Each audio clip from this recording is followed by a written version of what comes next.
మొదటి పేతురు 2వ అధ్యాయం 9వ వచనం మనం చూద్దాం. మొదటి పేతురు 2వ అధ్యాయం 9వ వచనం. బైబిల్ ఉన్న వారందరూ కూడా తెరవండి. మొదటి పేతురు 2వ అధ్యాయము 9వ వచనం మనం చూద్దాం. అయితే మీరు చీకటిలో నుండి ఆశ్చర్యకరమైన తన వెలుగులోనికి మిమ్మును పిలిచిన వాని గుణాతిశయములను ప్రచురము చేయు నిమిత్తము ఏర్పరచబడిన వంశమును, రాజులైన యాజక సమూహమును, పరిశుద్ధ జనమును, దేవుని సొత్తైన ప్రజలనై ఉన్నారు. కాబట్టి ఎవరంట మనము? రాజులైన యాజక సమూహము, ఏర్పరచబడిన వంశము, పరిశుద్ధ జనాంగము, దేవుని సొత్తైన ప్రజలైన. మరి ఇటువంటి ప్రజలైన మనము ఈ రాజులంట, రాజక సమూహం, రాజులైన యాజక సమూహం అంట మనం. ఆయన గుణాతిశయాలు ప్రచురం చేయడానికి. యేసు ప్రభువు వారి యొక్క గుణం ఏంటి? దరిద్రత ఆయన గుణం అంటారా? ఏంటి ఆయన గుణం? సమృద్ధి ఆయన గుణం. ఆయన ఎక్కడికి వెళ్తే అక్కడ సమృద్ధి. ఆ కానాను విందులో ఆయన ఉన్నారు. ఆయన ఉండబట్టే ఆ కానాను విందుకు అవమానం కలగకుండా ఎంతో ఆశీర్వాదం, అందరూ కూడా ఆశ్చర్యపోయారు. అంటే రక్షణ పొందిన నాటి నుంచి ఇంకొక మాట కూడా మీకు చెప్తాను. అసలు మా దేవుడు మనల్ని దరిద్రకు నియమించాడా లేకపోతే మామూలుగా అన్న విషయం కూడా చూద్దాం. చూడండి, ఆదికాండం 1వ అధ్యాయము 26-28 వచనాలు చదువు. 26 నుంచి ఆదికాండం 1వ అధ్యాయంలోకి రండి. దేవుడంట మన స్వరూపమందు, దేవుడు ఏం చేశాడు? మన స్వరూపం అంటే ఒక మనిషిని నా అంటారు. మన అంటే అక్కడ ఎవరున్నారు? తండ్రి, కుమార, పరిశుద్ధాత్మ, ముగ్గురు ఉన్నారు. కాబట్టి ఆయన ఏమన్నాడు? మన స్వరూపమందు మన పోలిక చొప్పున నరులను, వారంట సముద్ర చేపలను, ఆకాశ పక్షులను, పశువులను, సమస్త భూమిని, భూమి మీద ప్రాకు ప్రతి జంతువును ఏలుదురుగాక అని పలికెను. దేవుడు తన స్వరూపమందు నరులను సృష్టించను. దేవుని స్వరూపం వారిని సృష్టించి స్త్రీనిగాను పురుషునిగాను వారిని సృష్టించను. దేవుడు వారిని ఆశీర్వదించింది ఎట్లనగా, మీరు ఫలించండి, అభివృద్ధి పొందండి, విస్తరించండి, భూమిని నింపండి, దాన్ని లోబర్చుకోండి. సముద్ర చేపలను, ఆకాశ పక్షులను, భూమి మీద ప్రాకు ప్రతి జీవిని ఏలుడని దేవుడు వారితో చెప్పాను. దేవుడు ఇదిగో భూమి మీద నున్న విత్తనములిచ్చు ప్రతి చెట్టును, విత్తనములిచ్చు వృక్షఫలమును, ప్రతి వృక్షమును మీకు ఇచ్చుచున్నానని, అవి మీకు ఆహారమగునని చెప్పాడు. దేవునికి స్తోత్రాలు చెల్లిద్దాం. చూసారా, మానవ సృష్టిలో కూడా చూస్తే మీరు దరిద్రులుగా ఉండండి, మీరు ఏమీ లేకుండా ఉండండి, మీరు అప్పుల పాలు అయిపోండి అని చెప్పాడా? అంటే దరిద్రత అనేది దేవుని దగ్గర నుంచి వచ్చింది కాదు, ఇట్స్ ఎ కర్స్. సాతాను ఎప్పుడైతే దేవునికి అవిధేయతగా జీవించారో వాళ్ళ జీవితంలోకి దరిద్రత ఏలుబాటు చేయడం ప్రారంభించింది. దేవునికి స్తోత్రాలు చెల్లిద్దాం. కాబట్టి దరిద్రానికి మనము వారసులం కాదు. దేవుని యొక్క రాజులైన యాజక సమూహం అంట, పరిశుద్ధైన జనాంగం, దేవుని సొత్తైన ప్రజలు. ఇంకా కొంచెం మీకు అర్థం అవ్వాలంటే ఇంకా మీకు చూపిస్తాను చూడండి. ఎందుకంటే మనము సర్వ సమృద్ధిలోకి ఉండాలని. యోహాను సువార్త 1వ అధ్యాయం 12వ వచనం చూడండి. యోహాను సువార్త 1వ అధ్యాయం 12వ వచనం ఏముందో చూద్దాం. తన్ను ఎందరు అంగీకరించిరో వారికందరికి అనగా తన నామమందు విశ్వాసముంచిన వారికి దేవుని పిల్లలగుటకు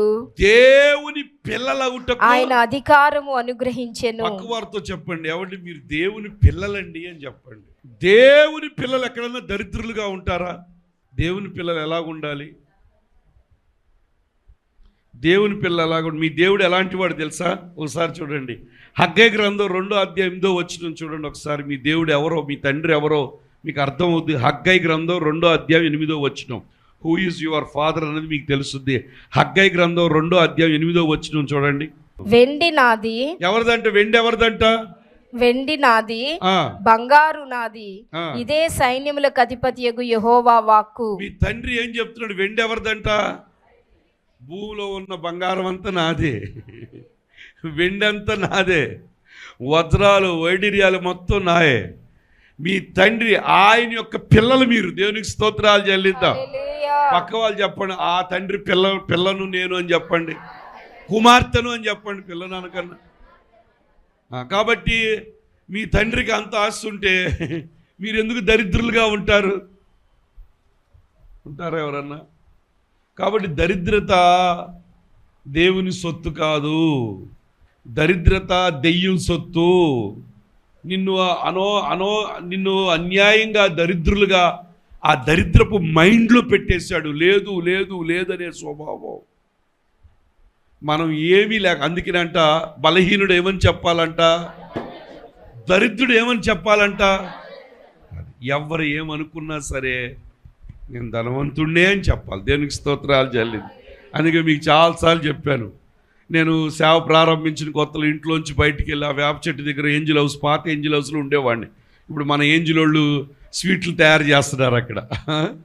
ఆ ఇంట్లో ఉండేవాడు. అప్పుడు అది ఒక గది, ఒక వంట గదే ఉండేది. ఆ టైంలో రేషన్ కార్డులు ఇస్తున్నారు. నేనైతే అసలు కార్డు నాకు ఇష్టం లేదు. అప్పుడు ఆ టైంలో నేను వెళ్ళి వైట్ కార్డు ఇవ్వమంటే నాకు ఇస్తారు. నేనేమన్నా అంటే, నా ప్రభు నన్ను ధనవంతుడు అంటే నాకు వైట్ కార్డు వద్దని కూర్చుంటే, ఆ చివరి బాబ్జన్ ఏం చేశాడంటే, తమ్ముడు నువ్వు అట్లా అనమాక, రేపు పొద్దున గవర్నమెంట్ గుర్తింపు కార్డు ఏదో ఒకటి ఉండాలి కాబట్టి వైట్ కార్డు కాకపోతే పింక్ కార్డు అన్న తీసుకో అని చెప్పి ఆ పింక్ కార్డు తీసుకున్నాను. దేవునికి స్తోత్రాలు చెల్లిద్దాం. హల్లెలూయా. కాబట్టి గవర్నమెంట్ ఇచ్చే ఏ లబ్ధి కూడా నాకు రాదు. దేవునికి స్తోత్రాలు. కానీ పరలోకం నుంచి అన్నీ నాకే వస్తాయి. దేవునికి స్తోత్రాలు చెల్లిద్దాం. ఎందుకంటే నేను ఒప్పుకోలేదు దరిద్రుడిగా. లీగల్గా నేను పేదవాడిని, నేను బిలో పావర్టీలో ఉన్నానని నేను ఒక సంతకం పెట్టి నేను ఒప్పుకోలే, దానికి ఒప్పుకోలా. అందుకే ఇప్పుడు నన్ను అందరూ అంటారు, పాస్టర్ గారికి ఫుల్ డబ్బులు రా అంటారు. ఎక్కడ స్థలం అమ్మినా వచ్చి నాకు చెప్తారు, పాస్టర్ గారు నా స్థలం అమ్ముతున్నారు. మొన్న ఎవరు చెప్పారు, పక్కన 70 లక్షలు అంటే చూడండి అంటున్నారు. దేవునికి స్తోత్రాలు చెల్లిద్దాం. అలా కట్టికి నేను అలా కనబడుతున్నా. దేవునికి స్తోత్రాలు చెల్లిద్దాం. అలా కనబడటం మంచిది అంటారా, లేకపోతే చినిగిపోయి మీ అందరి ముందు నీరసంగా అమ్మ విజయలక్ష్మి సిస్టర్ నిన్న అన్నం తిని 2 రోజులైంది, అసలు పిల్లలు ఫ్రూటీకి ముద్ద కూడా పెట్టలేదుకే అని మీతో అలా, అది మంచిదా? అసలు ఎప్పుడు కూడా నేను అలా చేయలే తెలుసా. ఇంట్లోంచి బయటికి వెళ్ళిన మా నాన్నగారు వాళ్ళ దగ్గరికి వచ్చి ఇప్పటికీ కూడా చేయి చాపినాను, ఒక కట్ట బియ్యం అని అడిగాను సేవకు వచ్చిన తర్వాత. దేవునికి చాలా సాక్ష్యం చాలదా? దేవునికి స్తోత్రాలు చెప్పండి. అలా ఇంకా వాళ్ళకే కొనిస్తా ఉన్నాను. దేవునికి స్తోత్రాలు చెల్లిద్దాం. హల్లెలూయా. ఆ యొక్క సిస్టంలోకి మనం వచ్చేయాలి. నీ ద్వారా నీ రాజ్యానికి, నీ ద్వారా నిన్ను రక్షించుకున్న రాజ్యానికి మహిమ రావాలి. దేవునికి స్తోత్రాలు చెల్లిద్దాం.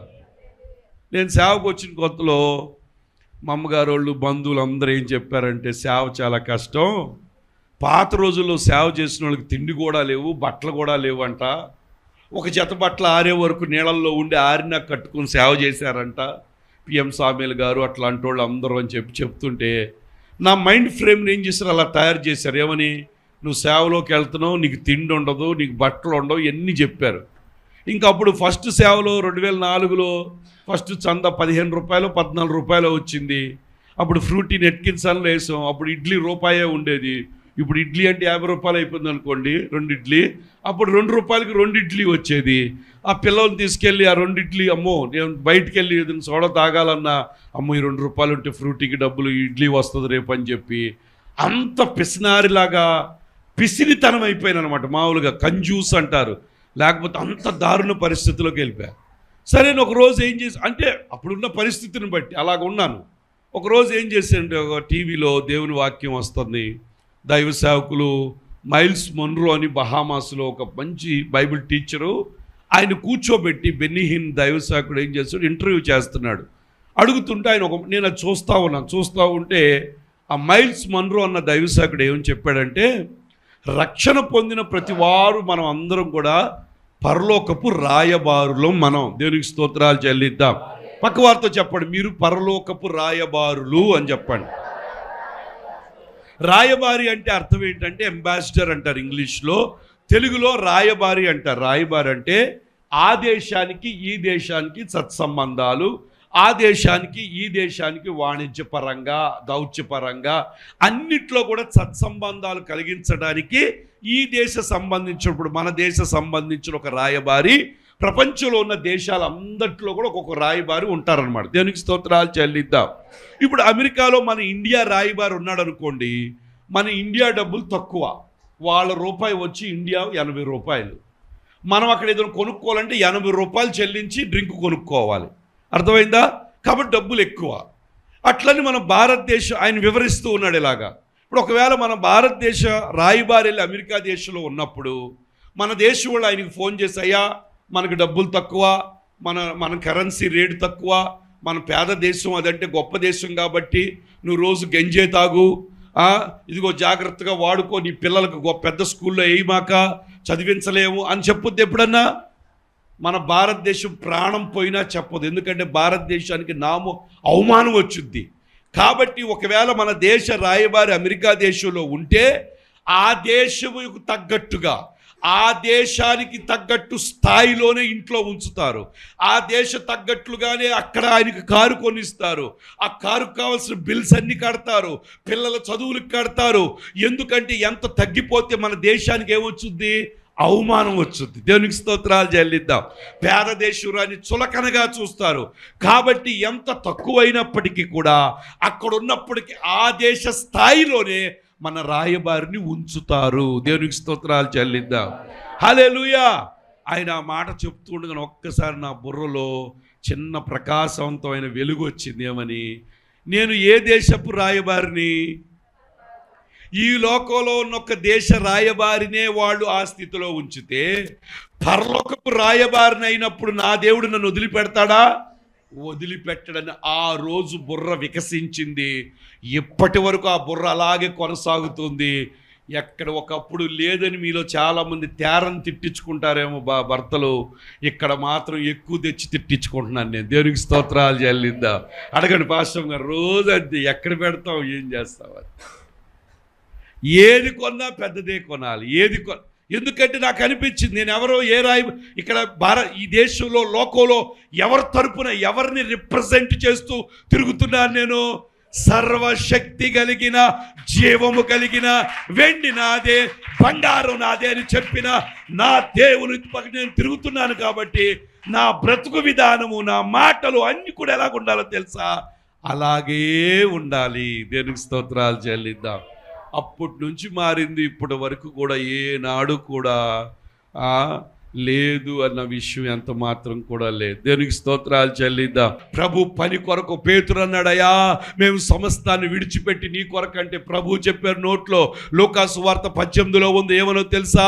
చూడండి ఒకసారి లూకాసు వార్తలోకి రండి. లూకాసు వార్త 18వ అధ్యాయం 9లో ఇలాగుంది.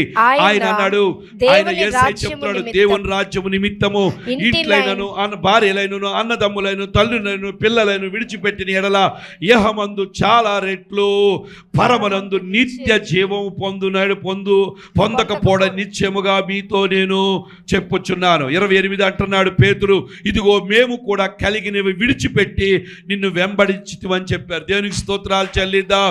దేవుని కొరకు మనం ఏదైతే విడిచిపెట్టి ప్రభువుని వెంబడిస్తామో ఖచ్చితంగా ఈ లోకమందు చాలా రెట్లనండి. చాలా మంది చెప్పాలి, అందరూ కూడా చాలా రెట్లు. అలాగే నిత్య జీవం కూడా దేవుడు అనుగ్రహిస్తాడంట. దేవునికి స్తోత్రాలు చెల్లిద్దాం. ఇవన్నీ ఎందుకు చెప్తున్నానంటే ఆర్థిక సంబంధమైన విడుదల కొరకు ప్రభు మనలను పరిశుద్ధ యాజకులుగా, ఆయన సొత్తైన ప్రజలుగా మనలను చేశాడు. దేవునికి స్తోత్రాలు చెల్లిద్దాం. హల్లెలూయా, హల్లెలూయా, హల్లెలూయా. మన దేవుడు ఎందరైతే ఆయన నామాన్ని అంగీకరించారో వారందరిని ఏం చేశాడు? దేవుడు తన పిల్లలు అవ్వటానికి ఏం చేశాడు చెప్పండి? అధికారము. మనం ఎవరో తెలుసా? ఆయన పిల్లలము. ఎవరు పిల్లలము? వెండి నాదే, బంగారము నాదే అని చెప్పిన ఆయన పిల్లలం మనం. దేవునికి స్తోత్రాలు చెల్లిద్దాం. ఆయన రాయబారులు మనం. కాబట్టి ఈ లోకంలో దేవుడు మనల్ని ఎన్నుకున్నది ఎందుకో తెలుసా? దరిద్రులుగా ఉండటానికి ఎన్నుకోలేదు, ఆయన రాయబారులుగా ఉండటానికి ఎన్నుకున్నాడు. ప్రతి విషయంలో కూడా మనల్ని తలగా చేస్తాడు, ఏ విషయంలో కూడా తోకగా ఉండడానికి పరలోకానికి నచ్చదు. దేవునికి స్తోత్రాలు చెల్లిద్దాం. పక్క వాళ్ళు చెప్పండి, మీరు తలగానే ఉండాలి అని చెప్పండి. యెషయా గ్రంథం 43:1 చూడండి. యెషయా గ్రంథం 43:1. యెషయా గ్రంథం 43:1. అయితే యాకోబు నిన్ను సృజించిన వాడునకు యెహోవా ఇశ్రాయేలు నిన్ను నిర్మించిన వాడు ఇలాగూ సెలవిచ్చుచున్నాడు, నేను నిన్ను విమోచించి ఉన్నాను, భయపడకము, పేరు పెట్టి నిన్ను పిలిచి ఉన్నాను, నీవు నా చెప్పండి. మీరు ఎవరు సొత్తు? మీరు గట్టిగా చెప్పండి, నేను యేసయ్య సొత్తు అని చెప్పండి. మీరు ఎవరు సొత్తు? నువ్వు ఎవరు సొత్తు? యేసయ్య సొత్తు అనుకోండి. అంటే యేసయ్య సొత్తు అండి లేదు. మీరు ఎవరు ప్రాపర్టీ? యేసయ్య ప్రాపర్టీ గొప్పగా ఉంటుందా లేకపోతే పాడుపడిపోయినట్టుగా ఉంటుందా? చెప్పండి. యేసయ్య ప్రాపర్టీలో దరిద్రత ఉంటుందా సమృద్ధి ఉంటుందా? కాబట్టి మీరు ఎవరు ప్రాపర్టీ? యేసయ్య సొత్తు మీరు. కాబట్టి దరిద్రత మన ఇంట్లో ఒంట్లో ఉండటానికి వీల్లేదని చెప్పండి. దేవునికి స్తోత్రాలు చేయాలి. పక్కన వాళ్ళు చెప్పండి, దరిద్రత మన ఇంట్లో ఒంట్లో ఉండటానికి వీల్లేదని చెప్పండి. మన బుర్రలో కూడా ఉండకూడదు దరిద్రత. దేవునికి స్తోత్రాలు చేయాలి. కొంతమందికి లేదనే మాట అలవాటు అయిపోయింది బాగా. లేకపోయింది ఉందనే చెప్పాలి. దేవునికి స్తోత్రాలు చెల్లిద్దాం. ఉందని చెప్తేనే ఉంటుంది, లేదని చెప్తే ఉన్నది కూడా ఊడిపోద్ది. దేవునికి స్తోత్రాలు చెల్లిద్దాం. పక్కన వాళ్ళు చెప్పండి, లేదన్నా ఉన్నదని చెప్పండి అనండి. పక్కన వాళ్ళు చెప్పండి, ఉందని లేదని చెప్పే ఊడిపోద్దని చెప్పండి. లేకపోయిన పాస్టర్ గారు ఉందండి. దేవునికి స్తోత్రాలు చెల్లిద్దాం. హల్లెలూయా, హల్లెలూయా, హల్లెలూయా, హల్లెలూయా. కాబట్టి మనం ఎవరి సొత్తు? ఎవరి సొత్తు మనం? ఎవరి సొత్తు మనం? ఎవరి పిల్లలు మనం? ఎవరి రూపంలో దేవుడు చేశాడు? చేసి మనల్ని దీవించాడా? దరిద్రుల్లో అన్నాడా? ఎట్ట కూడా చేశాను పోండ్ర మీ బతుకు మీరు బతకండి వదిలేశాడా? కాదు, మీరు ఫలించండి అన్నాడు, అభివృద్ధి పొందమన్నాడు, విస్తరించమన్నాడు. కాబట్టి దేవుని యొక్క ఎజెండా, దేవుని యొక్క పర్ఫెక్ట్ ప్లాన్ ఏంటంటే మనం ఫలించటమే. కానీ ఈ మధ్యలో సైతాన్ గాడు దూరి ఈ స్వార్థము, ధనాపేక్ష తీసుకొచ్చేసాడు. ధనాపేక్ష తీసుకొచ్చేసాడు. ధనం కావాలి కానీ ధనమే దేవుడు కాదు. దేవునికి స్తోత్రాలు చెల్లిద్దాం. ధనం కావాలి కానీ ధనమే దేవుడు కాదు. దేవుడే దేవుడు మనకి. ధనం ఎంతున్నా దాన్ని పట్టించుకోం, ప్రభువే ముఖ్యం. ఆదివారం ఎన్ని కిరాయిలు వచ్చినా ప్రభువే. ఆదివారం ఎన్ని కూలి పనులు వాళ్ళు వచ్చి, ఇదిగో రోజు ఇచ్చే 1000 రూపాయలకన్నా 5000 ఇస్తాను, నమస్కారం, నీ 5000 వద్దు, నాకేమొద్దు, నా ప్రభువే కావాలని మందిరానికి వస్తామే. అది నిన్ను ఆశీర్వాదంలోకి నడిపించేది. దేవునికి స్తోత్రాలు చెల్లిద్దాం. కాబట్టి దేవునికి ఎక్కువ ప్రాధాన్యత ఇవ్వాలి. దేవునికి స్తోత్రాలు చెల్లిద్దాం. ఆ యొక్క యవనస్తుడు వచ్చాడు, అన్నీ చేస్తున్నానని చెప్పాడు. కానీ దేవుడు అన్న, నీకు ఒకటి కొదువుగా ఉంది, నీ ఆస్తి నమ్మి పేదలకు పంచమనగానే ముఖం చిన్నబుచ్చుకుని మిక్కిలి అసూయపడి మిక్కిలి దుఃఖపడంట జీవాన్ని వదిలిపెట్టి పారిపోయాడు. దేవునికి స్తోత్రాలు చెల్లిద్దాం. అంటే ఆయన మనసు ఎవరి మీద ఉంది? ధనం మీదే ఉంది. ధనానికి సిరికి దాసుడుగా, దేవుడికి సిరికి దాసుడుగా. నీ ధనం ఎక్కడుందో నీ ధనం ఎక్కడుందో నీ మనసు ఏం చేసి, నీ మనసు ఎక్కడుంటే అదే దేవుని మీద నీ మనసు ఉందనుకో, దేవుని మీదే నీ మనసు ఉంటుంది. అదే నీ ధనం మీద మనసు ఉందనుకోండి, ధనం మీదే మనసు ఉంటుంది. దేవునికి స్తోత్రాలు చెల్లిద్దాం. హల్లెలూయా. చూడండి ఆ కీర్తనలు 50వ కీర్తన 10 నుంచి 12. మీ దేవుడు ఎవరో ఒకసారి చూద్దాం. మీ ఫాదర్ ఎవరో? కీర్తనలు 50, 10, 12. వెండినాదే బంగారం చూసాం. ఇక్కడ ఇంకా చెప్తున్నాడు, అడవి మృగములు 1000 కొండల మీద పశువులన్నీ నావే కదా, కొండలలోని పక్షులన్నిటినీ నెరుగుదును, పొలములోని పశువాదులు నా వశమై ఉన్నవి, లోకము దాని సంపూర్ణతయు నావే. చూసారా, లోకము దాని సంపూర్ణత ఎవరిదంట? మా డాడీదని చెప్పండి. ఎవరిది? నిన్ను సృష్టించిన నీ యేసయ్యది. కాబట్టి నువ్వు దరిద్రతకు ఎంత మాత్రము కూడా అర్హురాలవు కాదు.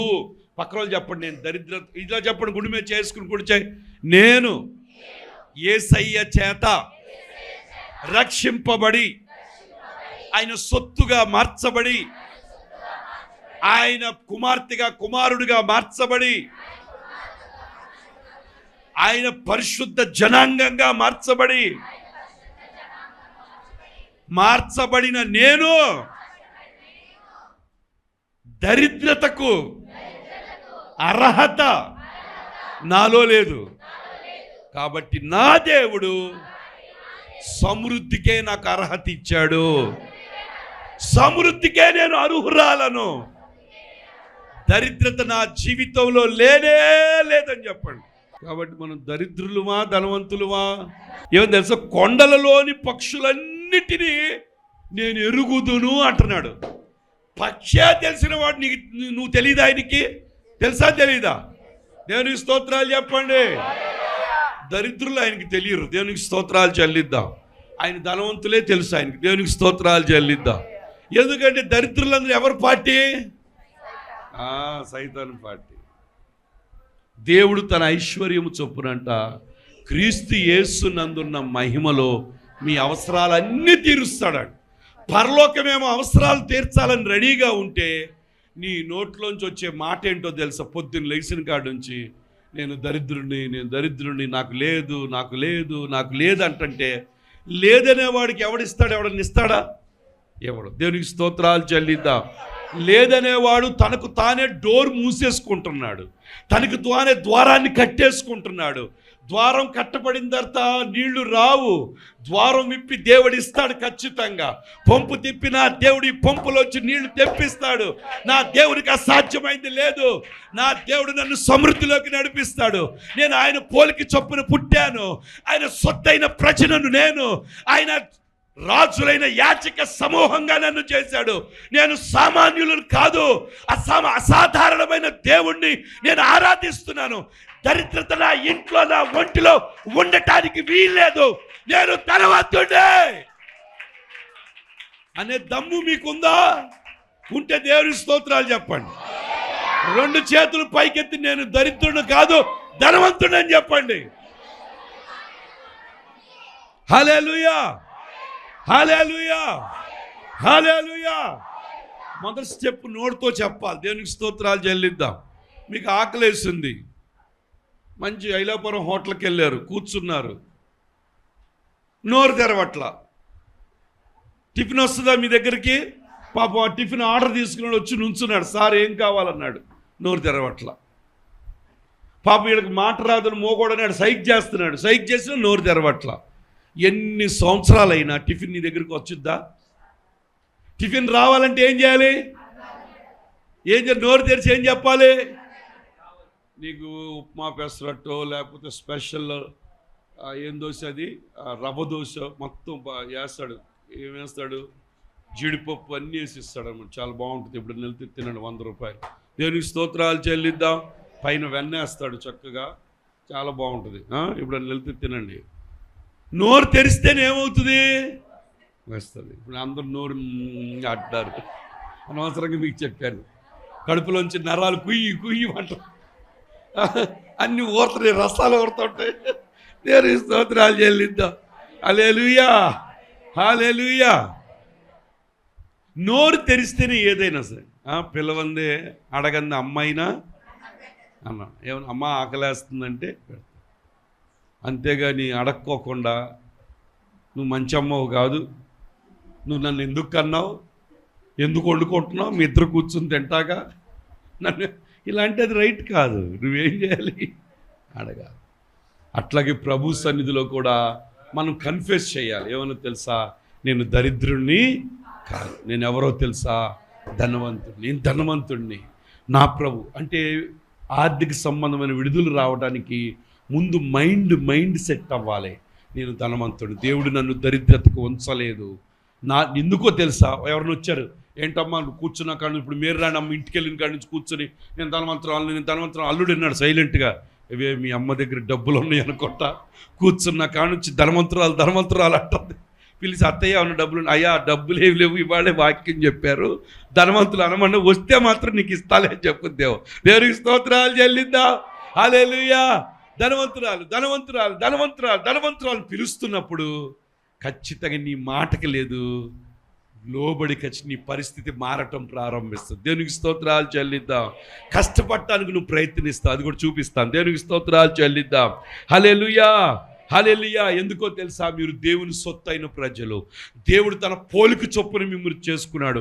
ఆయన గుణాన్ని మీకు ఇచ్చాడు. ఆయన రాయబారులుగా మిమ్మల్ని చేశాడు. మీరు పరిశుద్ధ జనాంగం, మీరు దేవుని సొత్తు అయిన ప్రజలు. మీరు ఆయన మీ తండ్రి వెండి అయిందే, బంగారం అయిందే, అడవి మృగ భూమియు దాని సంపూర్ణత అంతా ఎవరిది అంటున్నాడు?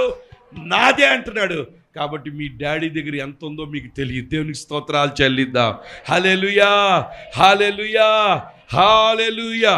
కాబట్టి అటువంటి డాడీ ఖచ్చితంగా దేవుడు మిమ్మల్ని ఇంకొక మాట కూడా మీకు చూపిస్తా. 2 కొరింథీయులకు రాసిన పత్రిక 8వ అధ్యాయం 9వ వచనం చూడండి. ఇంకా మీకు బుర్రకు చక్కగా ఎక్కుద్ది. 2 కొరింథీయులకు రాసిన పత్రిక 8వ అధ్యాయం 9వ వచనం. మీరు మన ప్రభు అయిన యేసుక్రీస్తు కృపను ఎరుగుదురు కదా. ఆయన ఎవరు? యేసయ్య ధనవంతుడై ఉండియు మీరు తన దారిద్ర్యము వలన ధనవంతుడు కావాలనని మీ నిమిత్తము దరిద్రుడాయను. దేవునికి స్తోత్రాలు చెల్లిద్దాం. ప్రభు వారు ఏం చేశారో తెలుసా? ఆయన ధనవంతుడై ఉండంట. నీ దరిద్రతను ఆ సిలువలో తీసేసుకుని ఆయన ధనమంతా కూడా నీకు ఇచ్చేశాడు. దేవునికి స్తోత్రాలు చెల్లిద్దాం. అంటే రక్షణ పొందిన నాటి నుంచి నువ్వు దరిద్రుడవు కాదు. పరలోకం నిన్ను ఎలా చూస్తుందో తెలుసా? ధనవంతుడిగానే చూస్తుంది. దేనికి స్తోత్రాలు చెల్లిద్దాం. దరిద్రుడిగా పరలోకం చూడట్లేదు. రక్షణ పొందిన తరువాత నీ పాపాలన్నీ ప్రభు తీసుకుని ఆయన యొక్క రక్తంతో నిన్ను కడిగి నీ నీతిమంతుడిగా చేశాడు. నీ రోగాలన్నీ ఆయన తీసుకొని నీకు ఆరోగ్యాన్ని ఇచ్చాడు ఆయన పొందిన దెబ్బల చేత. అలాగే నీ దరిద్రత అంతా ఆయన తీసుకుని ఆయన నిన్ను ధనవంతుడిగా చేసేశాడు. నీ అవమానాన్ని, శాపాన్నంతా తీసుకొని ఆయన మీద ఉన్న దీవెన, ఆశీర్వాదాన్ని నీకు ఇచ్చాడు. రక్షణ పొందిన తర్వాత గొప్ప ట్రాన్స్ఫర్ జరిగింది. నీలో ఉన్న లోపాలన్నీ ఆయనకి వెళ్ళిపోయినాయి. ఆయనలో ఉన్న దీవెనంతా నీకు వచ్చింది. ఆ రోజు నుంచి నువ్వు ఎలా చూడాలో తెలుసా? రక్షణ పొందిన ప్రతి విశ్వాసి కూడా నేను దరిద్రుణ్ణి, నాకు లేదు అన్నావంటే పరలోకానికి అవమానం తెచ్చినట్టే, నీ దేవుడికి అవమానం తెచ్చినట్టే. కాబట్టి ఏమి ఉన్నా లేకపోయినా నా దేవుడు నా అవసరతలను దేవుడు తీరుస్తాడు. దేవుడు తన ఐశ్వర్యము చొప్పున క్రీస్తు యేసునందున్న మహిమలో నా అవసరాలు తీరుస్తాడు. ఆయన యెహోవా ఈరే, సమస్తము దయచేయవాడు ఆయనే అని చెప్పి ప్రభు వైపు చూస్తూ మనం వెళ్ళిపోతే ప్రభు అద్భుతంగా మన అవసరాలు ఆయన తీర్చగలడు. ఆర్థిక సంబంధమైన విడుదల వస్తుంది. అంతేగాని ప్రతి చిన్నదానికి అప్పుకు పరిగెత్తావా నీ పని అయిపోయినట్టే. దేవునికి స్తోత్రాలు చెల్లిద్దాం. కొంతమంది ఊరెళ్ళాలన్న అప్పే, పక్కన వాళ్ళకి ఫ్రూట్స్ తీసుకెళ్లాలన్నా అప్పే. దేవునికి స్తోత్రాలు చెల్లిద్దాం. వారు బ్రతుకంతా అప్పుమయం అయిపోయింది. అప్పులు మంచిది కాదు. అప్పులు నీ జీవితాన్ని నాశనం చేస్తాయి. అప్పులు ఊరు నుంచి నిన్ను పారదోలుతాయి. అప్పులు తాళాలేసుకుని వెనక డోర్లో తీసుకొస్తాయి. ఉన్నా లేవని చెప్పిస్తాయి. దేవుని నామానికి అవమానం తీసుకొస్తాయి. కాబట్టి అప్పులు కాదు, ఉన్నదాంతో సంతృప్తిగా ఉండాలి. అంతేగాని లేని దురాశ దుఃఖానికి చేటు. దేవునికి స్తోత్రాలు చెల్లిద్దాం. హల్లెలూయా.